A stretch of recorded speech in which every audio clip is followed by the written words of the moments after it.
జై గురుదత్త శ్రీ గురుదత్త. జ్ఞానస్థితి పొందినవారు దైవం కోసం పరుగులనేది పెట్టరు. ఎందుకంటే దైవమే జ్ఞానిని అంటుపెట్టుకుని ఉంటుంది. మనం దేవుడి దగ్గరికి వెళ్ళాల్సింది ఆయనను మన వెంట తెచ్చుకోవడానికి.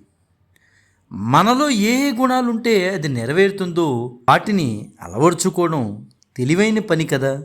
మనస్సులోని అరిషడ్ వర్గాలను తొలగించుకుని దైవీ గుణాలతో ఉంటే దైవం మనతో పాటే ఉంటుంది.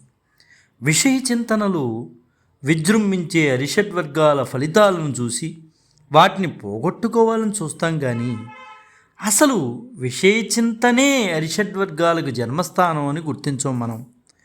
మనం అరిషడ్ వర్గాలను అణిచివేయనక్కర్లేదు. అందరూ అనేది ఏంటంటే అరిషడ్ వర్గాలను అణిచివేయాలి అంటారు. వాస్తవానికి అరిషడ్ వర్గాలను మనమేం అణిచివేయక్కర్లేదు. విషయ చింతనలు తగ్గించుకుంటే చాలు. విషయ చింతనలు ఎప్పుడైతే తగ్గించుకుంటున్నామో అరిషడ్ వర్గాలు కూడా తగ్గిపోతాయి.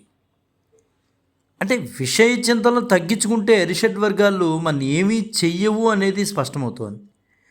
నీటి తడి లేని నేలలు ఏ మొక్క మొలవనట్లు విషయ చింతనలు తగ్గిన మనస్సులో అరిషడ్ వర్గాలనేవి మిగలవు.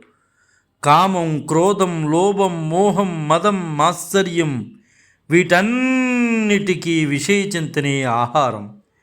విషయ చింతనే లేని జ్ఞాని మనస్సుకు విక్షేపం ఉండదు కదా.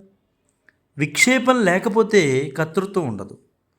కర్తృత్వం లేని కారణంగా బంధం ఉండదు. బంధం లేనివాడికి మోక్షంతో పనే ఉంది. జ్ఞానికి కూడా మనకు వచ్చినట్లే కష్టాలు సుఖాలు వస్తాయి. కాకపోతే జ్ఞాని మనలాగా స్వీకరించరు. వాటి ఎడల నిర్లిప్తంగా ఉంటారు. మనస్సుకు అంతటి బంధనారాహిత్యం రావాలంటే విషయవాంఛలు తగ్గించుకోవడమే తరుణోపాయం.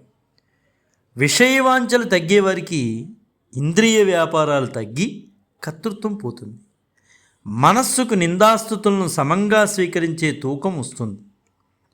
సహజంగా మనల్ని ఎవరైనా పొగిడితే మనం పొంగిపోతూ ఉంటాం, నిందిస్తే కృంగిపోతాం. ఈ రెండు అతిస్పందనలే అంటారు. ఈ అతిస్పందనలు పోతే మనిషి ఆత్మానందాన్ని పొందుతాడు. జై గురుదత్త శ్రీ గురుదత్త.